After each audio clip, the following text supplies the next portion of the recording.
Whoa, mama. On this Whoa, week's mama. episode of of Cartoon Buffoons, I'm your host Wyatt. Uh, Looking at pictures of almost naked men, and who is here with me today, as always? Hi, I'm Morgan. I'm Bubby from Flapjack, but I got turned human by a witch. I love Bubby. And who is here as our very special guest for today's episode? I'm Indi, and I didn't really think about doing a funny intro. I usually have one prepared. I feel so naked with that one. I'm I should Indi. have. I We should have outbit asked. people every week. It's fine. Every Yeah, time we yeah. we're You guys outbidding can't them with do our that to bits. your guests, dude. I'm just saying. Yeah. Like, that's... We can. This is not a cartoon democracy. It's This is a cartoon show God. of dominance. We need to like scratch the floor to like spread our scent, you know. So, but we're here. We're talking about Johnny Bravo, one of the early, more iconic Cartoon Network shows, 1997, made by Van Partible. This is a show that I have a lot of nostalgia value for, but I don't really remember being much of a thing past like the early 2000s, like past like 2001, 2.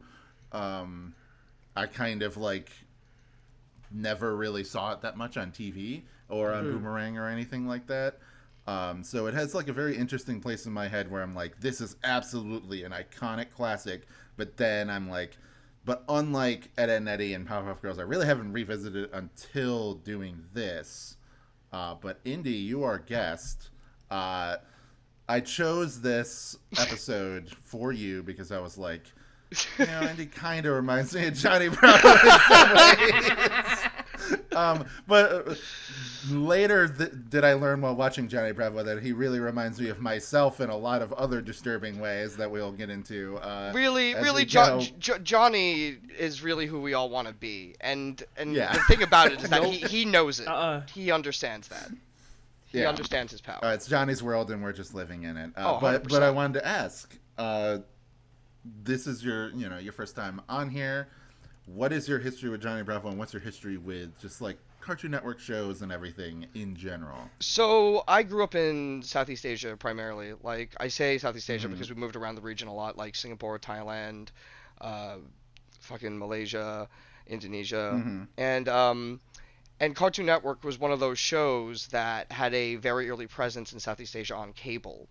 So I watched. It was kind of like the only cable show that I watched for a while. We had the Kermit channel, which no longer exists, and I'm pretty sure only existed in Southeast Asia, which is responsible for my lifelong love of the Muppets. But yeah, Cartoon Network was kind of the main thing, and growing up, like, it's weird to think that like TV was kind of the one consistent thing when I was moving between all these countries growing up as a kid. Cool. And yeah, and Cartoon Network was just, yeah, it was always there, and Johnny Bravo definitely made up like a big part of that for me. Like, to understand the love, my love for Johnny Bravo is a bit more, I was gonna say primal, but I don't know if that's the right word. There's a bit, Sure. it's a bit deeper than just a love of Johnny Bravo, because I was brought up on Elvis. Like, I was 100%, like, my old man, like the one thing that I sort of kept from him was like his musical influence. And Elvis Presley legitimately went up between the ages of like 2 to 8 years old, I thought was the coolest motherfucker on the planet. Yeah. And this was like this was the late 90s, early 2000s.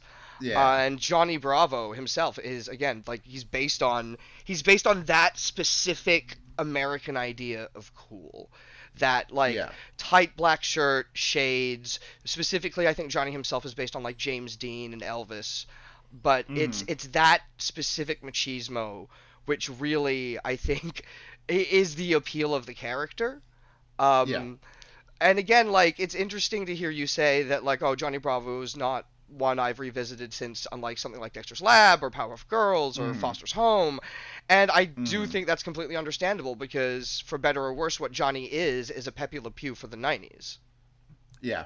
Yeah. Yeah. And that leads to a lot of problems in, like, not necessarily from me personally, but like in culture going forward. Like, the show kind of has like a weird production history because of that. Yeah.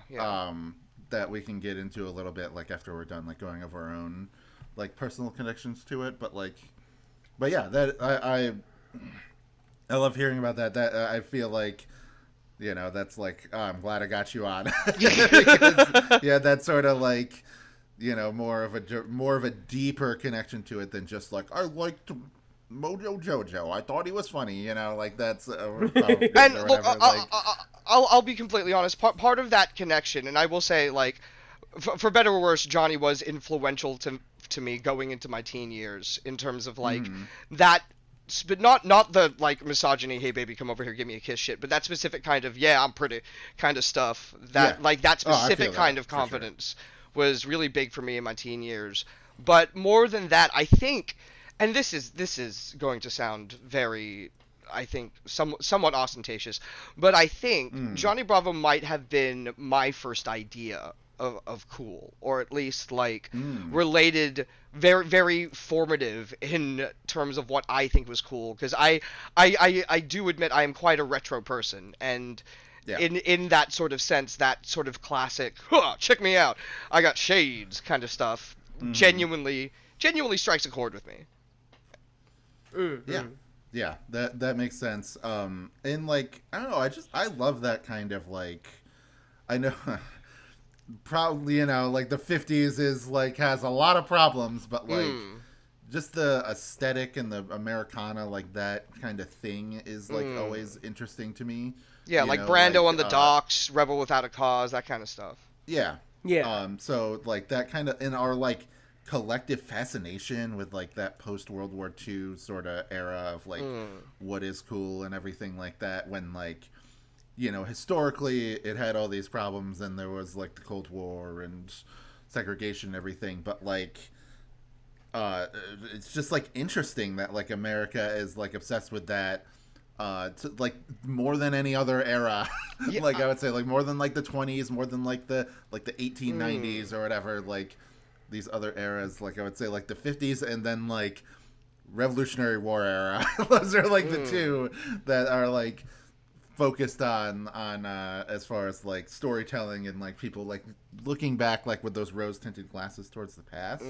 So like I guess that interests me, like the why interests me more than the what. Yeah, like how that concept even come to be, and like there's a lot of stuff like that with older eras of America, and the real reason is white people are weird. But like, I think it's always more interesting whenever you have like a show like this that is hailed by a non-white person, and like them playing with those ideas. Because Van Hartable, for everybody listening, a Filipino man. Yes, he is. You're welcome, white people. We talked about him we talked about him for a little bit in our Space Ghost episode because he's in that episode. Yeah, he's in episode Space Ghost. Yeah, he is, isn't he? yeah. Him and Craig McCracken, who is young and hot. Like they're all like young and hot. They're so young. Hey, like, you know what's like art school? They're art school handsome. That's the best thing about them. You know what's insane? Much like Johnny Bravo, I don't think Van Partible has ever not been hot. I've seen pictures of him young. Yeah. I've seen pictures of him now, and Jesus, he looks good, dude. He's a professor, and I'd be weird about him if I'm being honest. Right now, he's teaching animation, I think, right now.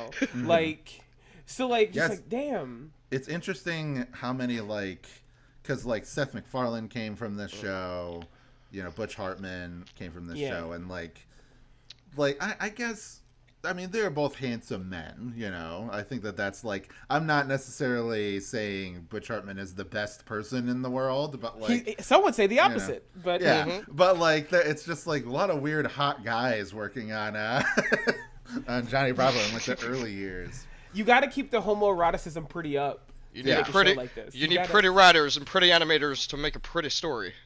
That's so true. That's true. Yeah, they like, and I feel like I'm not gonna have anybody working on my show that isn't hot.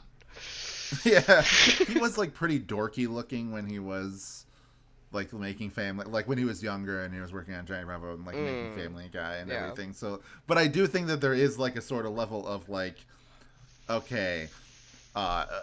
wish fulfillment or whatever from Johnny Bravo in this, even though it's like literally about what if a dumb guy got his ass kicked by hot women, every single episode. Like that's like the running joke of Johnny Bravo, but there's this like level of wish fulfillment of like, if only I could be this as confident. sexy as Johnny Bravo and as confident as him to even make that first step. To market yourself in that way as well. To be like, I'm hot, you want this. Yeah. Yeah. So, like, I think that there is some, like, these dorky, like, CalArts, you know, like, graduate guys are, like, you know, maybe putting some of that into there. But I don't know for sure. Morgan, do you have, like, any history with the show? I actually, as a kid, remember this very vividly. I didn't like Johnny Bravo as a kid. It didn't work for me, and I don't really know why. I was very specific on the stuff that I watched. It just didn't really hit. I think it's probably because I was at the later seasons, which, like, they're fine, but we'll talk about that later. Oh, I have some things to say about the early seasons as well. Like, but like, I just didn't. It didn't really work for me, and I came back to it. Like, I used to be on a website that, like, would do random streams of Cartoon Network shows and Toonami shows, and I watched some of the episodes, and there's some good comedy. I think a lot of times as a kid or even like as like a young adult, there could be like a knee-jerk reaction to Johnny Bravo and what it's about. But the minute you dig even a little bit deeper, you're like, okay, it's not about that. All right, cool. But I don't know. It just didn't work for me initially. I think also as a kid, I didn't like the art style switch.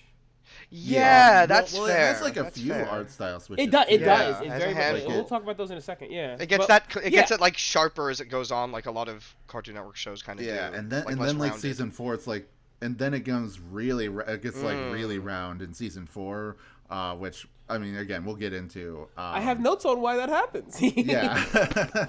But for me, like I said, the show was sort of like a thing that I really enjoyed as a kid, you know, and watching it and everything, and like that kind of I don't know, just like the attitude and the jokes and everything. Like, it didn't. I will say this: it never like influenced me to become like a pickup artist type dude. You know, like I've never been like interested in that whole culture at all. But just in general, like, I do kind of look at the controversy around the show and sort of like have to like quirk my head a bit, because I think that like people talk about how there's the death of media literacy now. But I think it kind of has always existed. I think people have always been really bad at like analyzing media forever, especially like children's media, where people have more of a like a fight for it. So they're like, oh, this means something because it's nurturing young minds. So if you're poisoning them with these thoughts or whatever, then it could be blah, blah, blah. And like now that has evolved into people being like, don't put gay people in cartoons because whatever. But like back in the 90s, when all we were concerned about was like planning 9/11, we were just like, we're you know, these stupid cartoons like are trying to like, Ed and Eddie is like, they're mean, you know, like, and like Johnny Bravo is like sexist and things like that. And especially like, because with the show, like at the time, like I remember reading like people ask, because again there is that light touch of adult humor in Johnny Bravo. I'm not saying it was like a modern Adult Swim show or like Family Guy is now or whatever, but like it came at a time where like no one was really watching the network, and because of that, like nobody really was like super hardcore checking episodes to be like, oh, okay, this is good, this isn't, like, you know, nobody was really checking that shit. So I'm not saying they got away with, they weren't trying to like get away with shit. They were just, you know, writing good stuff. What was funny. Yeah, they were just thinking what was funny. Yeah. There was like a clip that went around recently of Craig McCracken from this time period that was like, we're just sort of making jokes to make each other laugh, and then like if that makes kids laugh too, that's great, you know, because we're just focusing on writing funny stuff, you know, without like breaking S&P.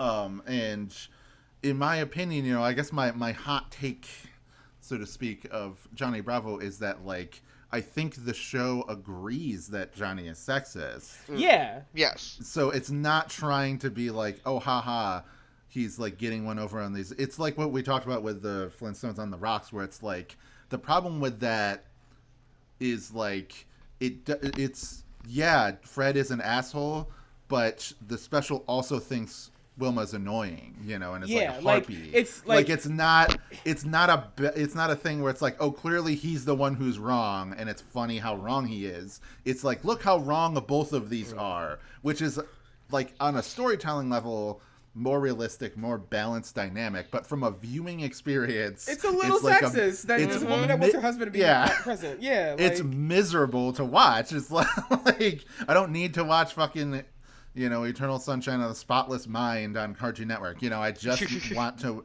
I don't need to know both sides of the... Montauk. Yeah. but yeah, I just prefer, I like the fact that it's like this clear, okay, obviously he's stupid, he's wrong, I'll say this though, watching it was kind of an interesting experience because on some level I feel like the first season sort of is the peak of the show. And I think that's not to say the later seasons are bad. No. I had a great time almost the whole time. Yeah. I think seasons 2 and 3 are really funny, but they're not what Johnny Bravo was. They're very different. Really. Even structurally, they're very different because the thing I noticed going back to season 1, it's amazing how many episodes in season 1 are Johnny meets a talking animal and helps him solve a problem / cause a problem. Yeah.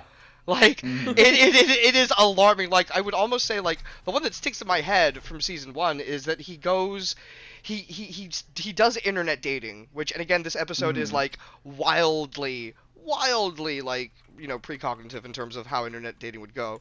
He gets himself set up with an internet blind date, and it's a deer. Mm-hmm. and he just doesn't mention it for half the episode while she's doing deer shit, and they're going on a date, and then halfway through the episode the deer's like, "Oh, Johnny, I'm sorry, I'm using you to make my boyfriend a lobster jealous." And then he gets actually kind of upset about it. And he gets kind of and then the lobster shows up and they fight in the restaurant.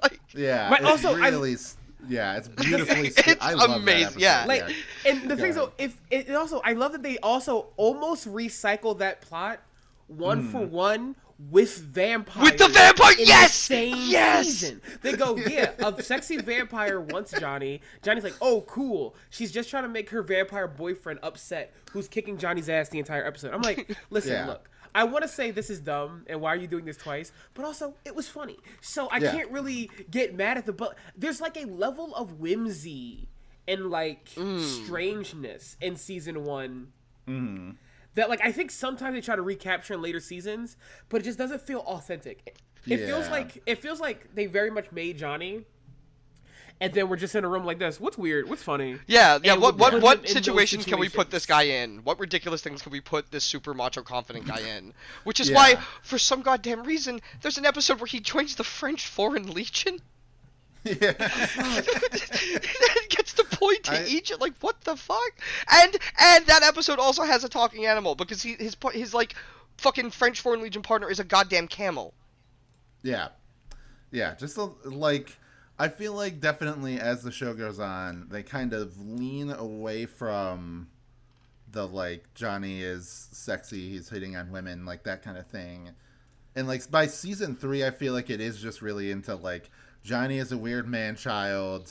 Johnny has a very weird relationship with his mother. Yeah. That's it gets darker in a way that almost doesn't work for the show, if that makes sense. And I don't mean dark as in ooh, edgy dark, but kind of more cynical in a way that exactly. The show didn't actually need because it worked perfectly fine without it. Mm-hmm. And I think sorry, go for it, Morgan.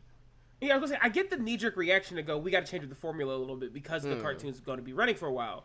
But I do think there was ways to do it that don't involve Johnny being going from a weird guy who lives with his mom but hits on women to just kind of did he graduate a 5-year-old middle school? Yeah, did he graduate middle school? Yeah. It very much switches to that.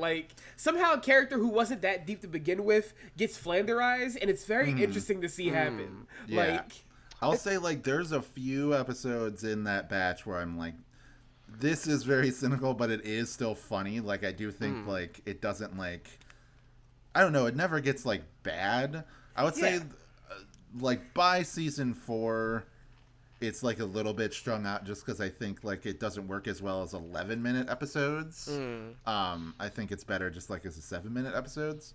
But I think it was season 3, but there was an episode where like he becomes like a CEO or something of a toy company, and then that was pretty funny. And then there's one where it's like he goes to therapy and has to and they really do start to like dig into, okay, what exactly is wrong with his deal, and that is like the show itself acknowledges the idea of like, oh, he's like afraid of intimacy, and he's kind of like going on a limb and like putting on this facade in order to impress other people, but really it's just just to cover up this like deep insecurity within himself, that kind of stuff. And that's like funny, but it is also one of those things where like, oh, the writers have been making the show for so long that they sort of just get like a little bored of it and then try to deconstruct it, which is like kind of what happens with every Cartoon Network show. Like by the time you get to the end, like the writers are just kind of like completely bored with what they're doing, and they just want to like, characters will just say, well, I'm this person now, so there you go. Like they'll just like state their role, and then like fulfill it.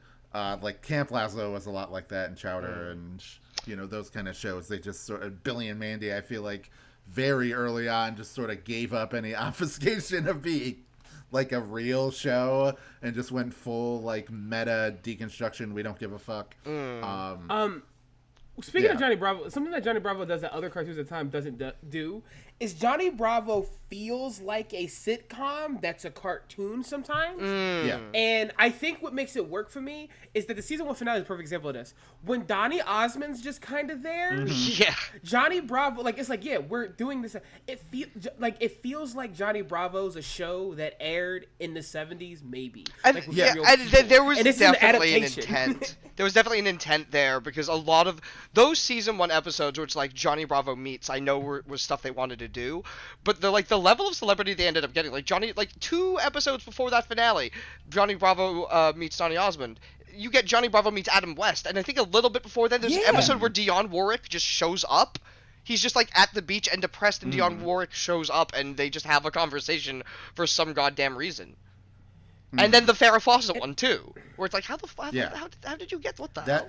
All of that, it's super like 70s Hanna-Barbera. And the fact he meets Hanna-Barbera characters on top of it, like the Scooby-Doo episodes, like Jabberjaw and stuff, which is great. I do think that like one of the things that makes Johnny Bravo work is that it does feel like it's trying to do a Hanna-Barbera style thing a lot of the times, or like even older cartoon style thing, but it doesn't feel like it like fully takes those things full on. Like it doesn't steal from those things. Yeah, it's a vibe thing, and I think Van Partible, like, especially season 1, has to be given credit at he understands the vibes of those shows without one for one doing them. And I think that's why the episodes in season 4 don't work for me when they have straight up cameos, of like those characters. Because I think like, no, you had the vibe. I don't think you need the full on cameo to get that across that this is supposed to be like Scooby Doo, like.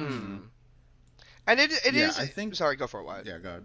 Well, I was just gonna say that I think it's also interesting to discuss the idea that like this is a '90s show pretending to be a '70s show.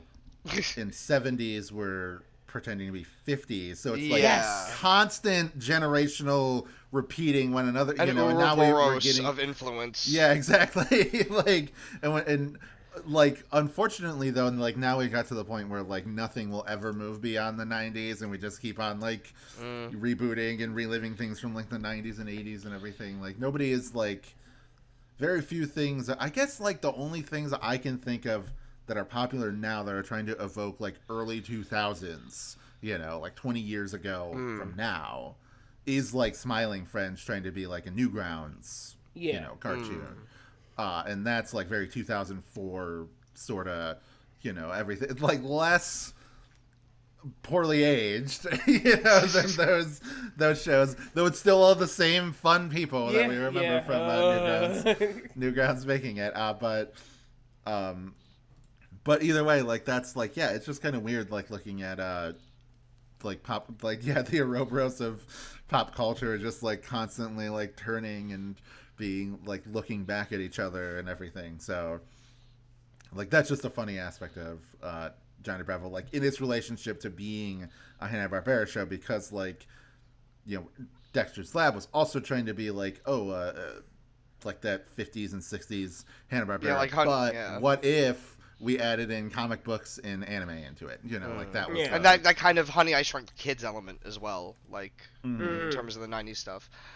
And speaking on the 50s influence, there's literally an episode as well where they do like a spoof of like the Archie gang, and Johnny kind of encounters them. And he's like, "Whoa, y'all are lame," and but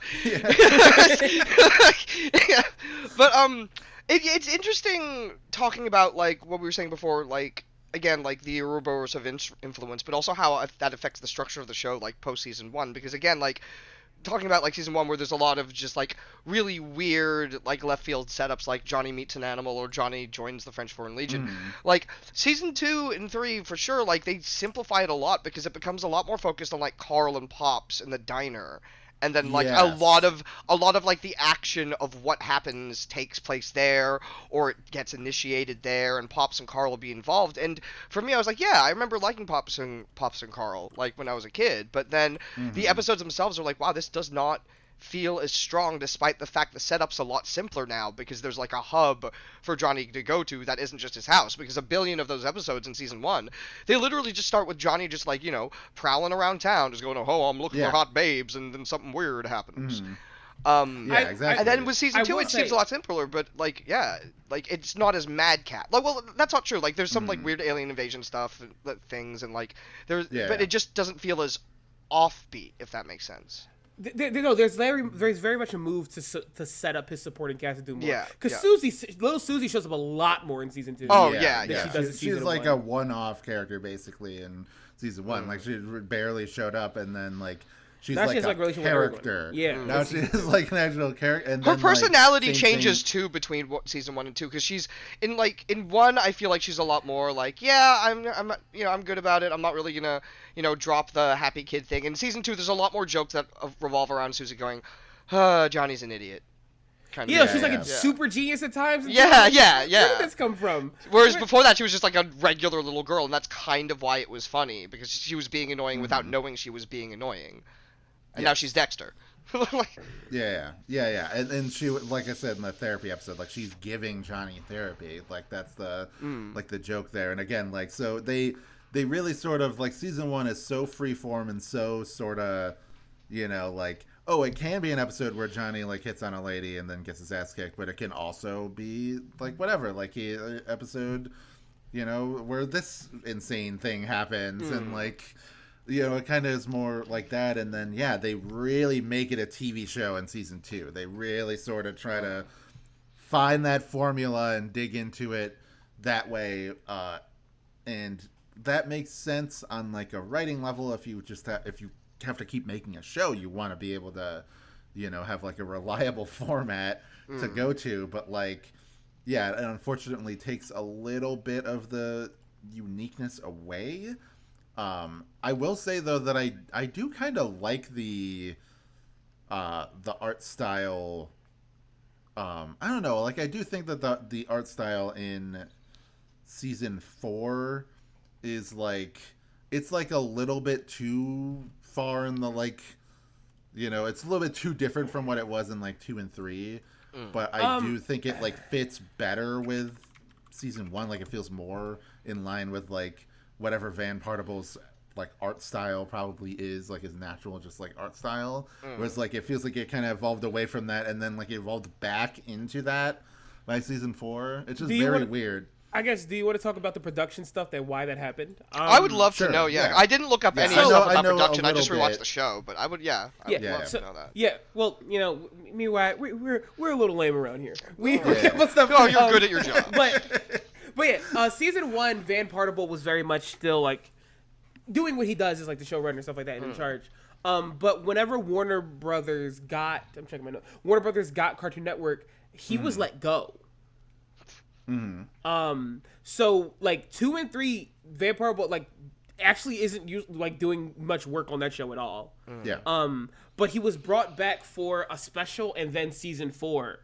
So do you know if he was just like, he was laid off or whatever for kind of just unrelated reasons, or was it because of like controversy? Because I know that there was like a little bit of controversy due to season 1, due to the like claims of it being sexist and everything. And again, like I'm not gonna sit here and as white guy and say it wasn't sexist or anything. I just think that the blanket interpretation, it's just like the fucking ADL going after Rugrats for Boris, when it's just like the grandpa, because it's like that's like literally based on Arlene Klasky's father, literally like based on a real person. It's not supposed, whatever. I'm not even gonna fucking no, but like it seems like there's no confirmation, but just like when they took over, like when it was purchased by Time Warner, he was let go, and they went on hiatus to retool things for season 2. So the use of the word retool to change things makes me believe it was probably a little bit of that of like, well, we should probably change some things about the show. It's also like a little bit suspicious that the one show on Cartoon Network that had a non-white creator had him removed from half the show, like after the first season, and then for him to like he eventually came back, but it's like, that's weird. It is just like a little bit weird. And I know like other Cartoon Network shows have like changed showrunners, like Powerpuff Girls. But those guys went to go do other stuff. That's the thing. Like Dexter's Lab and Powerpuff Girls are a very fine example of those two people went to do something else somewhere else. Like it's not the example of like just going rip the rug from underneath them at this. And then Chris Savino came to ruin. Then Chris Savino like came down like a swarm of locusts, like a plague over Egypt, and ruined those shows. But that's, there you go. Take a shot, everybody. There's our Chris Savino. Making fun of him every single episode. Hey, if you're marathoning the episodes and you take a shot at someone making fun of Chris Savino, please don't do that. Please talk to someone. That seems very dangerous for your liver. But then he came back for the 4th season, which is why, like, here's the thing though. When it comes to art, my personal theory is, when it comes to art, I feel like asking someone to get back into the flow of a show they haven't been on for years, even if they created it, is difficult. Like, I don't know if I would be able to as an artist. Just like, I made this, I had ideas, and you want me to come back and like, I can make it work, but like, I don't know if I would still be in that mindset. Like, because you keep working and doing stuff. Is like a great example of that, because it's like had so many deaths and revivals, and every time it's like, first season back is like not terrible, but it is like, okay, but then it gets better afterwards. Like you got to get back in that motion. I would say Doctor Who is very much going through that right now, with Russell T Davies just having wrapped up his first season, and like my opinion of it was like, it was all right. I don't think it was the best thing he's ever done, because the bar for him is high. But it is interesting to see like original creators come back to like shows that they've done, and just sort of like how soon can you get back on the bike and go back to full speed. Like, it's always like, that comeback period is always really interesting to me, because I'm in agreement with Morgan, because like there's a tendency for, once they're back in the saddle, for shit to go up. Futurama is 100% I think like that, where the season back is kind of like all right, and then you get some real hitters in the seasons after. But the thing is, I think like it's very much where, as an artist, specifically an artist working in animation in like the field at this time specifically, you're like a shark, dude. You can't really afford to like not be doing new projects or doing something. So like if I was just like working around and I go, hey, do you want to come back to do Johnny Bravo? First of all, it's money. Of course I'm coming back to do it, and it's my project. But I'm like, fuck, what did I think was funny when I was doing this? What was my sense of humor? And like that's why like season 4 I think rests on a few like I think season 4 tries to get back to feeling like a Hanna-Barbera cartoon and like tries to get back to stuff, but it has so many cameos and extra things coming in. Like there's a lot of crossover. Like we have a Flintstones crossover, there's a Shaq one, there's like, and I think those things are shorthanding the vibe you're going for, right? I think like if you understand the vibe you wanted to have with Johnny Bravo, but you might not be comfortable trying to just write that by itself, a crossover is very much a nice and easy way to get that across, you know? Like having him literally pay off of Scooby-Doo and Fred Flintstone will help you go, okay, what am I doing? It's just a shame it ended after season 4, because I bet season 5 could have been really good, but season 4 was very much like a, what is this cartoon?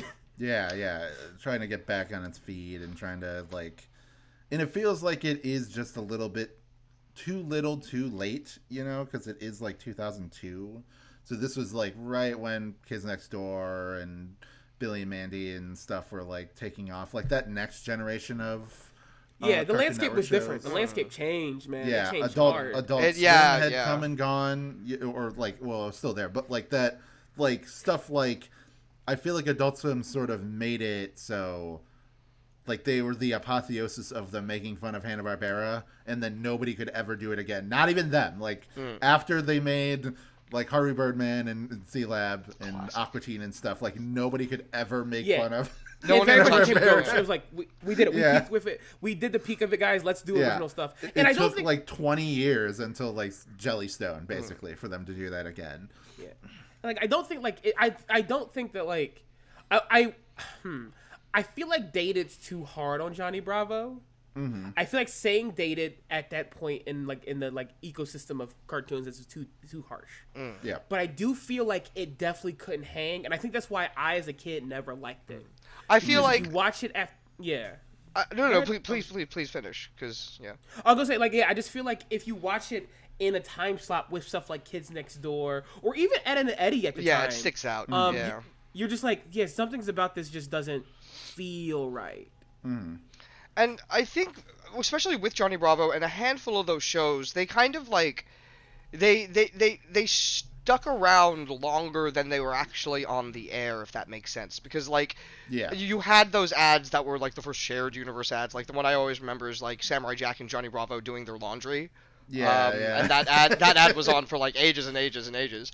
But to like in my case, especially in Southeast Asia, like once these shows were ended, they didn't just go off the air, they just started again and by becoming reruns, because like back in the day in the late 90s and early 2000s, like it would take time for rights to translate internationally, so you were always like a year behind whatever was airing in the United States. So when a show like finished, it didn't actually finish. It was like, right, we'll just replay the tapes. And I remember like when I was very young, when I was like I want to say like 5, 6, like they would only have 12 hours of programming available a day.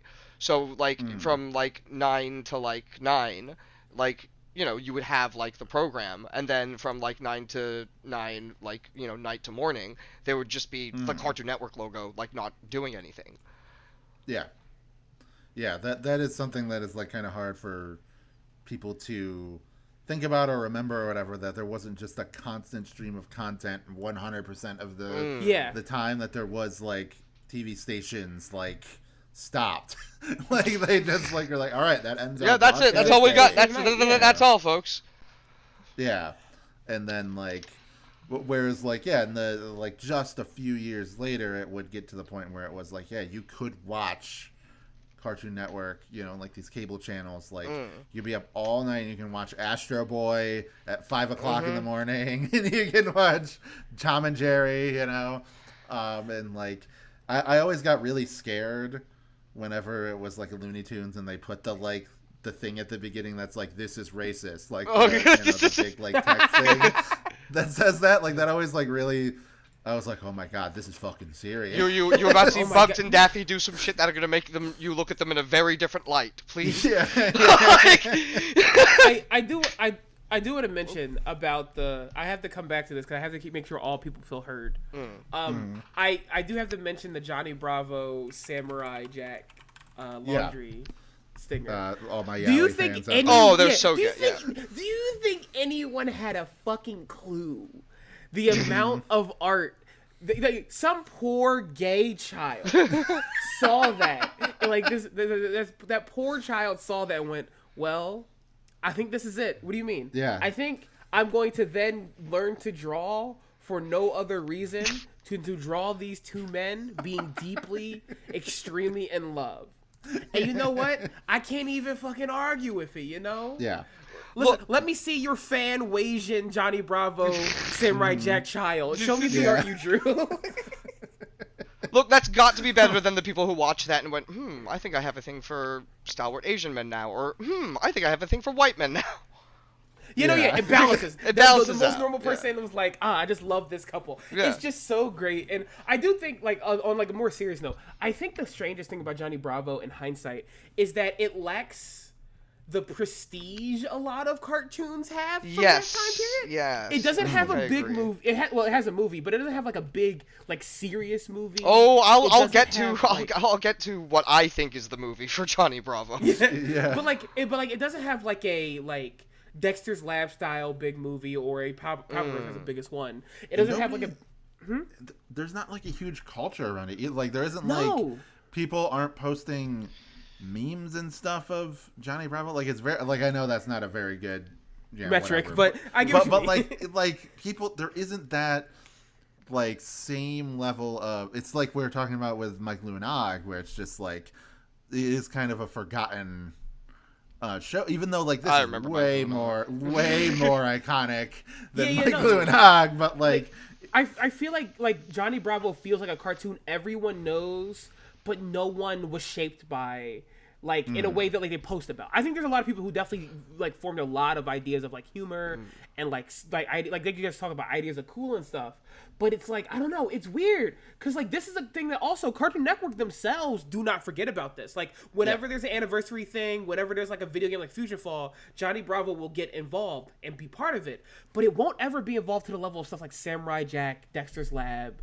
Well, I actually wanted to bring this up earlier because I do think there's a reason for it. It's like so much of kid shows now has kind of a focus on like action or something fantastical, right? Like, and I'm not saying like every show is like a superhero show or whatever, but stuff like Dexter's Lab, stuff like Powerpuff Girls, for instance, just judging Johnny by his contemporaries, like the format of those shows is like you have a mad kid scientist who can do all this whack shit, like, you know, make mechs and do whatever. Like, and you, with the Powerpuff Girls, it's like, oh, you have these girls with superpowers. A lot of the shit with Johnny is very pedestrian, and it's stuff that happens to him, if that makes sense. Yeah. Because the initiator for Johnny is, I am going out on the town, I'm going to go find some hot girls to hit on. And that's not a power fantasy you can sell kids. Not to say, again, Johnny Bravo is not in the same vein as something like He-Man, you know, Masters of the Universe, where that was all that, where it was all in the marketing, it was all the point of the show.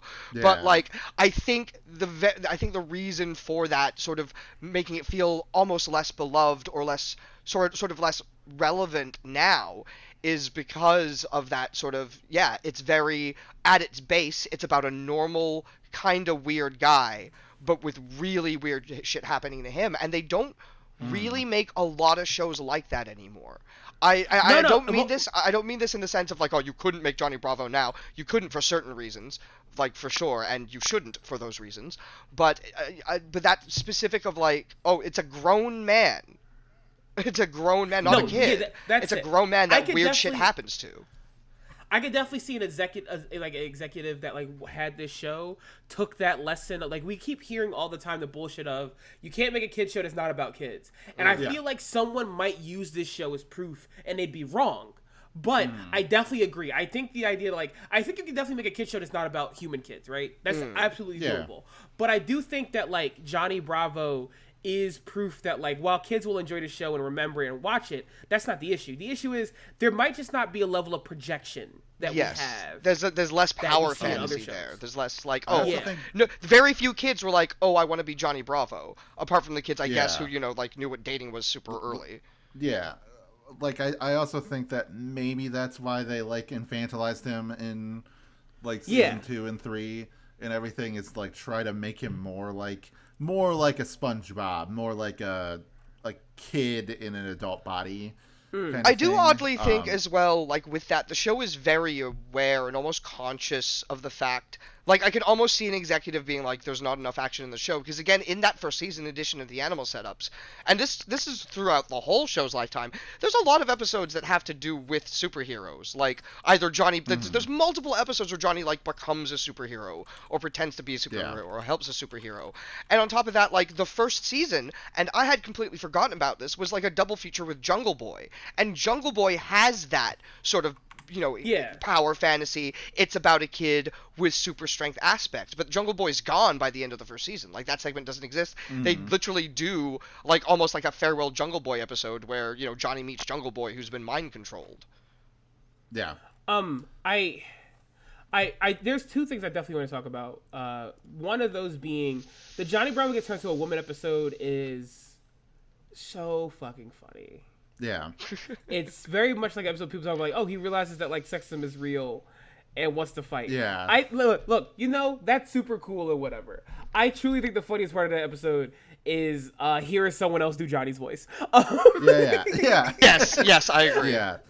That episode's definitely one of those, like, people posted it on Tumblr like 10 years ago and were like, oh my god, this show was like deeper than you could this show was on to something, like it's like one of those kind of it's one of those kind of episodes alongside that one, like the Powerpuff Girls episode about like feminism and everything. Like that Lauren Faust herself was like, I regret writing that. Like I don't necessarily agree with that, episode. So the weird precursor.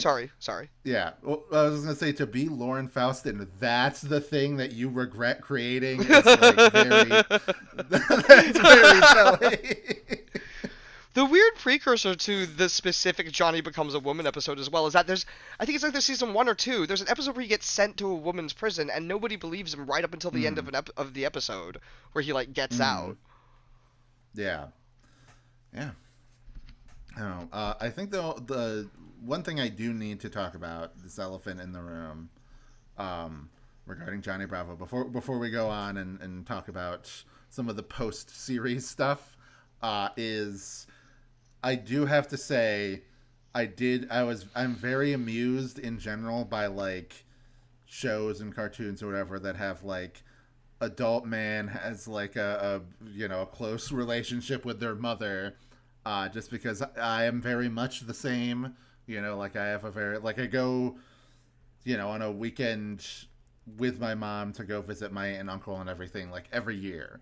I'm like very close with her. We're good friends, all of that. So it's always like funny to me, and also like very like, ooh, whenever I see I'm getting owned. Yeah, that portrays it as like extremely pathetic. No, okay, here's the thing, right? I do think there's a balance. As someone who also, like, me and my mom very much, we were at odds when I was a teenager. That just kind of happens. Mm-hmm. But now that we're, like, both grown women, we very much can, like, talk and exist in different ways than we did when you're raising someone, it's hard, Mm-hmm. And and also, my mom also was very open to, like, being a human and admitting when she fucked up when I was a kid. Mm-hmm. Shout out to her. Very rare thing to have with boomers. Yeah. But my parents couldn't do that. Yeah. Many such cases, but like I was just like I think the thing that about Johnny is that his mom's so nice. He's such a loser, and I think sometimes it started off as like his mom cares about him and babies him, but it gets real weird as the show goes on with Johnny. I'm like, guys, we can bring it back a little bit, like. In perspective, it's really funny as well, because there is literally that episode that's like a reverse It's a Wonderful Life, where they show that everybody's lives are so much better off without him, and the only reason he comes back is go, wait, the world will be defrauded of my beautiful face. And he just ruins all his closest friends' lives by deciding to exist. Yeah, which is I love that. I love because the It's a Wonderful Life is such a like weird, dark, kind of like interesting movie. And again, kind of that 50s Ouroboros thing we were talking about earlier, where it's like it's very much in that vein of like, celebrity cameo, It's a Wonderful Life. Yeah. But I guess all I was gonna say with the mom thing is that it's like I feel like that was enough for like infantilizing him, was just having him be like, oh, he's still has like, he lives with his mom, he still like is very like, controlled by her or whatever.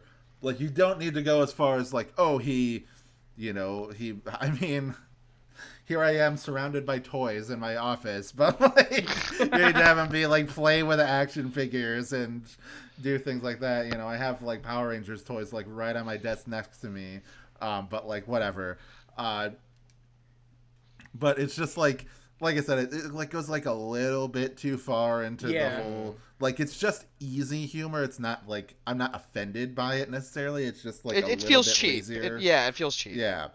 And especially because, like, in that first season, I think that their relationship is genuinely very loving. Like, there's that Christmas episode where he thinks he's forgotten her present and instead he mixes it up with like a diamond or whatever, and she's like overjoyed. Yeah. And, like the relationship in season 1 is very much like Bunny like may not be aware how stupid Johnny is, but she loves him nonetheless. And even though Johnny is an idiot, it's very clear he cares about his mother, and not in a way where it's like, oh, mom's always getting on my nerves, but like but there are definitely cases where she's like, all right, Johnny, you're coming with me. It's like, and it's more like, oh, mom, than it is like, oh, I hate you, sort of a deal. But yeah, okay. I was gonna say like one thing about the like another production thing. I found it interesting that so I found this out right now because I was looking up stuff again, make sure that almost everyone from season 1's team was fired. Oh my god. This include Butch Hartman and Seth MacFarlane. That's probably why, like, because Fairly Odd Parents was like pretty shortly after this. I just found out. Yeah, after being fired from this, Butch Hartman went on to make his singular cartoon for OEA Cartoons on Nickelodeon. Yeah. So here's the thing: whoever fired everyone and got rid of like Vin Partible, you made Fairly Odd Parents, and you made me have to deal with Butch Hartman as a successful person. Fuck you. What does that Across the Spider-Verse world look like, where that team stayed on for 4 more seasons of Johnny Bravo? What cartoons did we get in that meantime in that world? I know. Also, side note, this show is where Seth MacFarlane met Adam West and Seth Green, which is insane to hear because like those are 2 characters, like people who are a very big part of Family Guy, and he hires them on pretty much everything he does until Adam West passed. But like I think that's so interesting.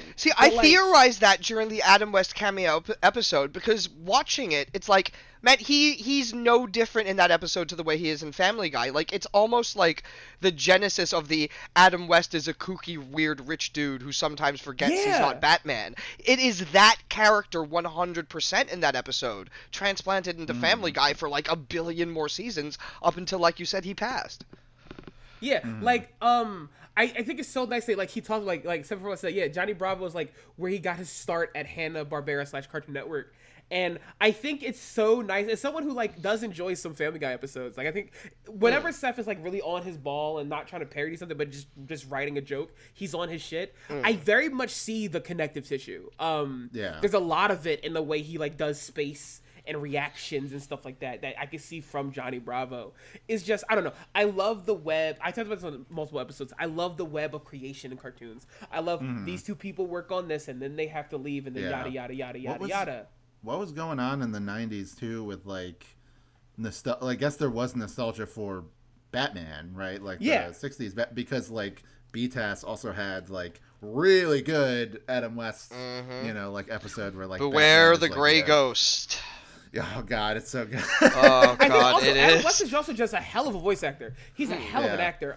Like he was able to do the comedy and like inflections. Like even people go, "Oh, it's just him being him." I feel like that does a discredit to him as an actor, or and as a voice actor. Like he's a very funny guy. Like, oh, for sure. I mean, even just like with the Great Ghost, it's like such a serious, genuine performance there, and then he can do like a more dramatic, hammy performance in like Johnny Bravo and in like Family Guy and stuff. Like I don't know, just like very, very talented. It's not like I don't know, as far as like guys from the 60s hamming it up on TV and are famous for being like guys on TV, like I feel like he beats the shit out of Shatner, as far as like actual like raw talent. Like, honest to God, like the modern equivalent of that right now, and I truly don't think he could have taken his spot as this up until West died, is Kyle MacLachlan. I think Kyle MacLachlan is kind of in that phase of his career where he can show up, just be kind of weird, do any role, give an amazing performance, and then he's off. He's doing something else. Yeah, and I was like, oh, it's Twin Peaks guy. Yeah, but okay, so I feel like we're done talking about the show, but you wanted to talk about one other thing like related to the show that I had no idea existed until you brought it up. So me and Wyatt had no idea about this, so you brought it up to us. It was fucking wild. Okay, so the background for this is that something that a lot of people may not be aware of is that Johnny Bravo was incredibly popular in India. And to confirm this, I talked to my old best friend, Prashanth Narasimhan, who I grew up with in Singapore. We finished high school together. And he like me, he came up on Cartoon Network shows. And I was like, okay, man, like you know, you go home a lot, you go home like every year, you and your cousins, you all watch TV. Like, how popular was Johnny Bravo for you, like, when you were growing up and shit? And he straight up told me, and again, this is not something I can quantify. I'm not going to go ask, like, an entire continent of people how they felt about Johnny Bravo. Sure. But he told me that, like, in terms of, like, fondly remembered shows, like, Johnny Bravo was probably the most popular out of that era. Like, people still have a kind of appreciation for it. And it kind of links into, like, Indian entertainment culture's, like, you know, portrayal of men. Like, in a lot of Bollywood movies, like, that kind of Johnny Bravo machismo is front and center. And it, you know, it goes alongside sort of like Bollywood dances and sort of like, you know, what is considered like a romance movie, what is like considered like a protagonist and stuff. So as a result, like, you know, and it's not just, you know, not just in India, but it's very significantly popular in India. It was popular around Southeast Asia for similar reasons. But it was so popular in India, and I remember an inkling of this as I was a kid, when I was a kid. So I went and I looked it up. And it was so goddamn popular in India that, like, after the show had ended, I don't even know how long it was. Like, maybe it might have been like a year, maybe two after the show had ended. Don't quote me on that. But when the show was done, there was a special that only aired in India, which was in Hindi, and I don't think was dubbed into English until much, much later, called Johnny Bravo Goes to Bollywood. And it's like, it's like a full length special. I think it's like half an hour, 40 minutes, something like that, like with its own like, I think it's like an hour long. Like, it's like, I remember seeing it, I was like, what the fuck? What is this? And it is very much like a Bollywood movie where, like, Johnny literally goes to India, meets his Indian doppelganger, and learns about like, you know, making movies in Bollywood and stuff. And the crazy thing about it is that, yeah, it 100% actually works, because it's like a format that the show has done before, because there's literally, like, I think it was season 1 or 2 episode, Johnny Goes to Hollywood, and this is very much in that same vein. And I believe the only time it's been released in the West was included as an extra on, like, the season 4 DVD in New Zealand and Australia. What the fuck? Yeah. That's weird. I was able to track it down and watch it, and again, it's something. It's crazy that the show was that popular that it got like a special like after it ended. And specifically for one country that loved Johnny Bravo that goddamn much, that Cartoon Network were like, yeah, it's worth animating this, like, even on the cheap. Like the same year. That's like the same year Gumball came out. Like, that's like... It's like Adventure Time years, right? I was going to say Adventure Time and Regular Show were the year before. Or 2010.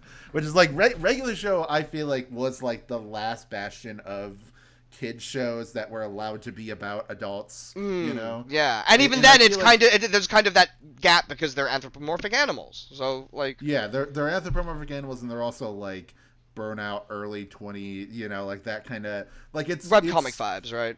Yeah. Oh, absolutely. Like, Regular Show, I can't wait to talk about it because it is such an anomaly of a show. Like, everybody on Earth wants to make a show like Regular Show, and Regular Show was beloved and popular, but nobody wants to make shows for that demographic ever again. Nope. Like, they never want to make another show or anything like that. It's only like little kids and then or like shithead older adults, 35-year-olds, like 30 years that just are checked out and they just want to watch.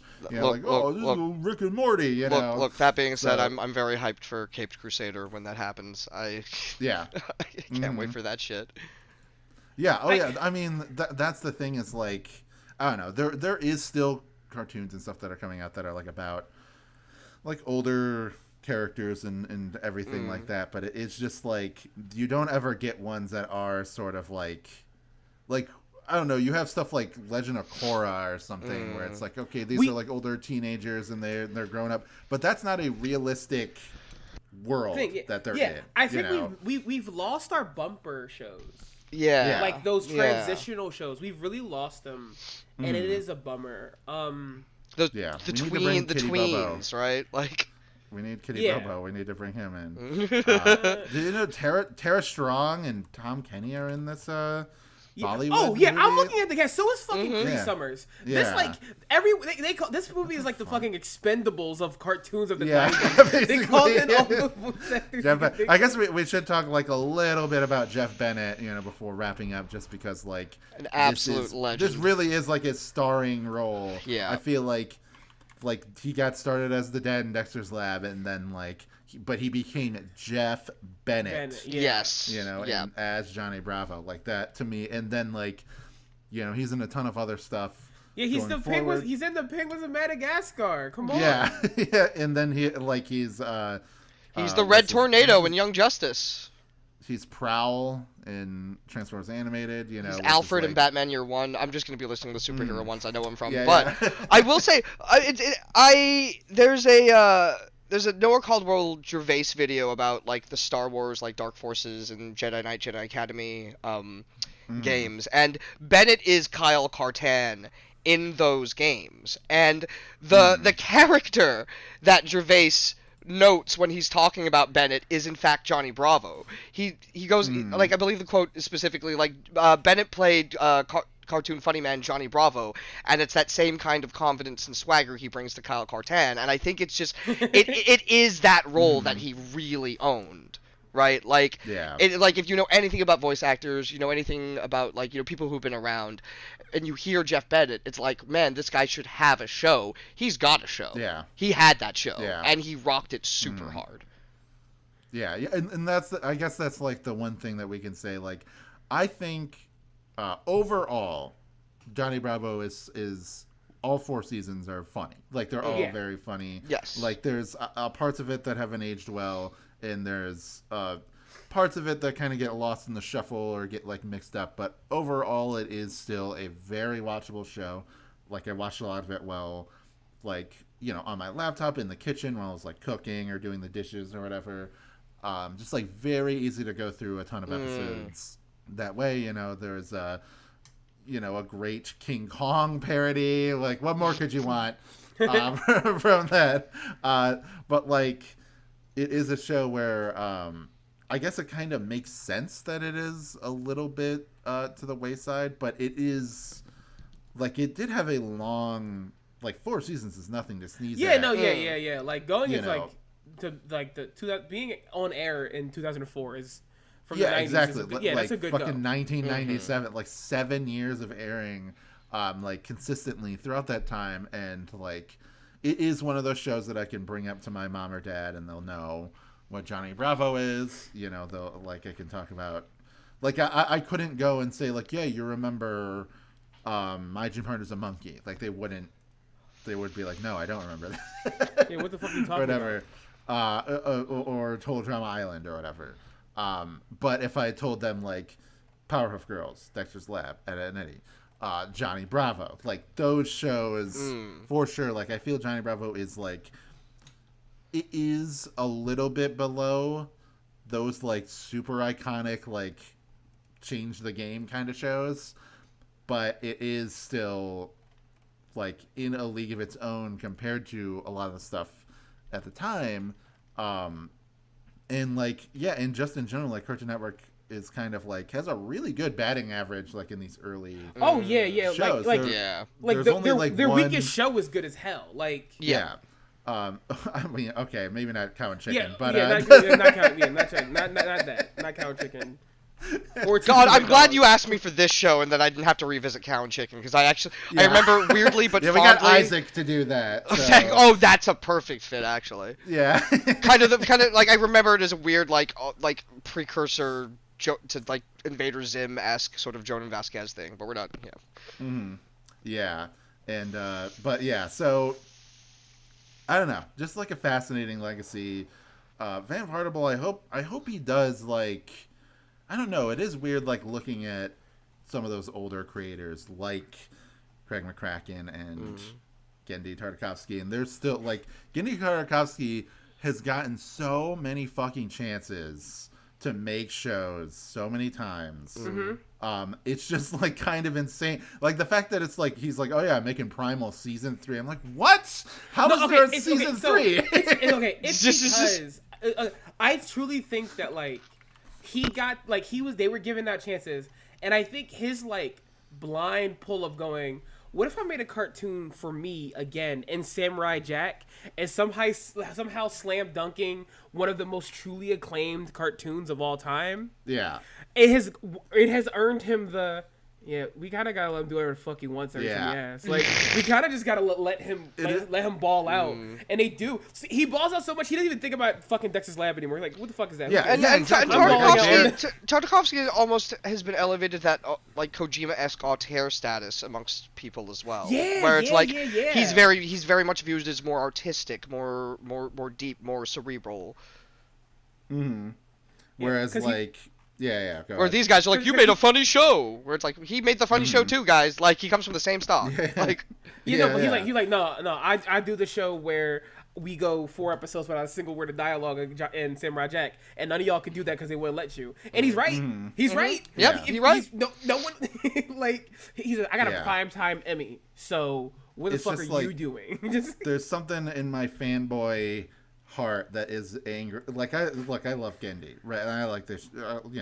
He makes great shows, but like maybe the endings aren't always good. But the Dexter's Lab season 2 finale, big thumbs up. The last episode he did for that, and then Ego Trip, like that's good. Chris Savino years, but like it does annoy me that like Craig McCracken is like, okay, what did he make after Faustone for Imaginary Friends? Oh, Wander Over Yonder. Amazing, hilarious, one of the best modern cartoons that you're ever going to get your hands on. Canceled after 2 seasons. Oh, here's Kid Cosmic. Lost in the Shuffle on Netflix because of their fucking dog shit, like, animation, incentive thing that they were, like, supporting for 1 year. And then, like, we're just like, anyway, we canceled all these shows and then burying all the other shows. And then now he's back at Cartoon Network, but he's making a preschool show based on Foster's Home, and it's like, god damn it, Indi gets to make his weird fucking, Mike Mignola comic book thing with Unicorn Warriors Eternal, and then nobody watched that, and then they are still like, anyway, you get to also make Primal season 3. It's like, how many chances?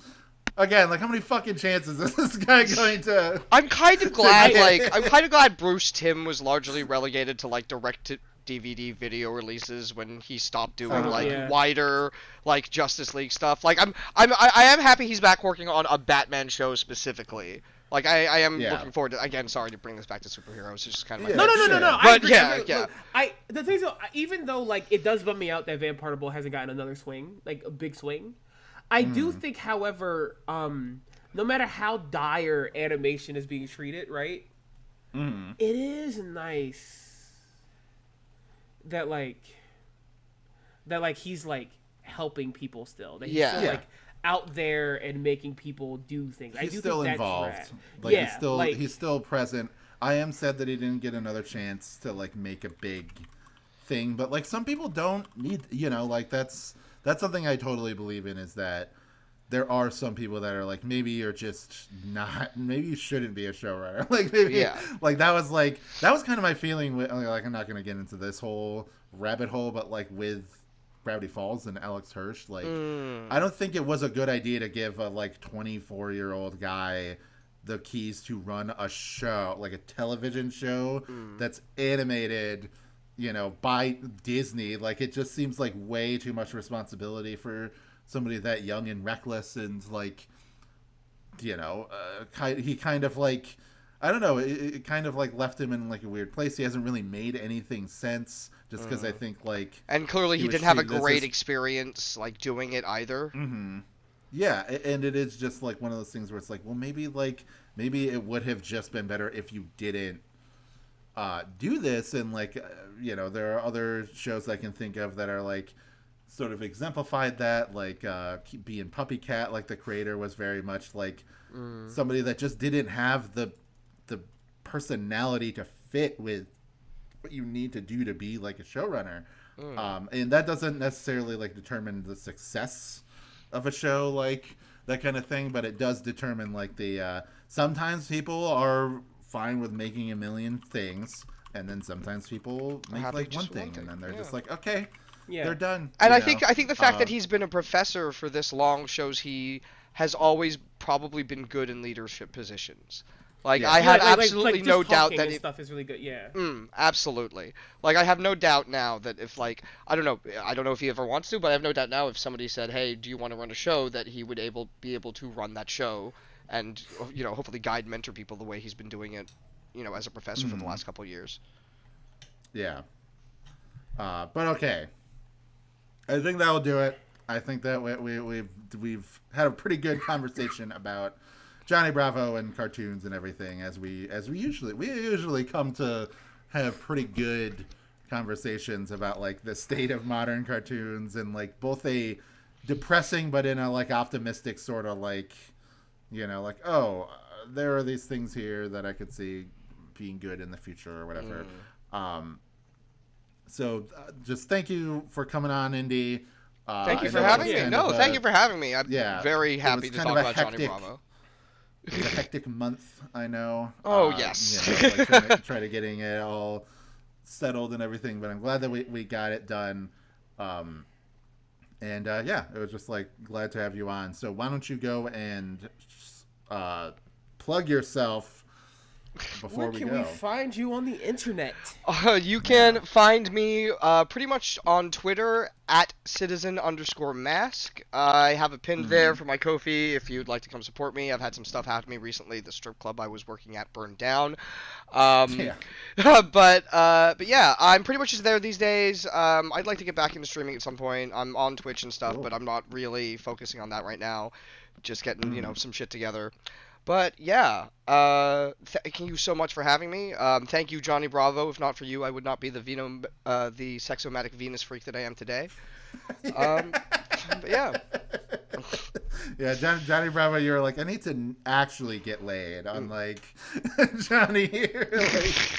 Johnny Bravo, this loser's theory crafting about getting laid. I need to do the work. Yeah, you know what? That is the nerdiest fucking thing in the world is the people that like write entire books of like, here's how you fuck women. Yeah. And it's like, oh God, come on. Just have a human connection. Like, just go out.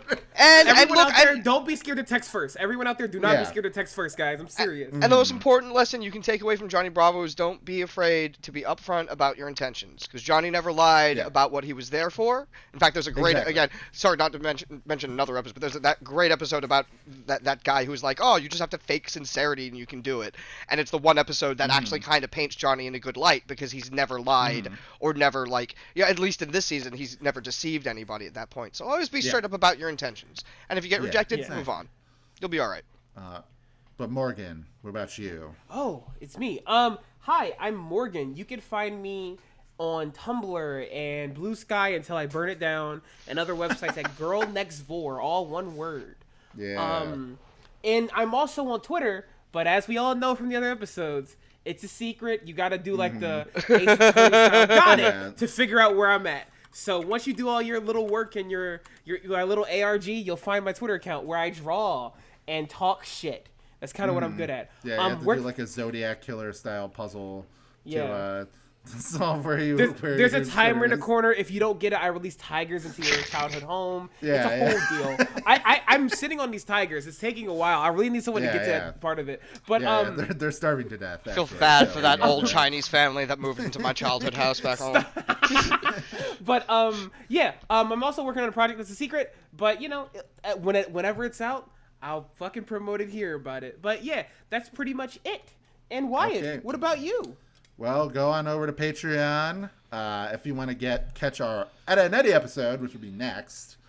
Right now, and you're listening to this on YouTube, just $5. You can go and get that right now. If you are listening to this on Patreon, thank you so much for donating at the $5 level. If you're not at the $5 level, how did you get this episode? But if you want to be, you can get this a week early. You can get whenever Cody and I decide to, whenever Cody is free again, we'll start doing Doctors in Discuss again. And then also at the $1 level, if you only got $1 to spare, you can at least listen to our greatest podcast, which is Wow Cool Robot. Me and my friend Wayne, aka Bolt Creature on Twitter, going through reviewing every single robot in existence. He just picks 10 random robots, and we do one episode that's 10 minutes long for each of the robots. And it's great. It's a good time. Check that out. $1. There's like 70 episodes of it at this point. Get on that. But all right, that's 700 minutes. So that's a lot of minutes. So so many minutes. $1 little dollar, you can get on that. But all right, thank you so much for listening. Again, join us next time.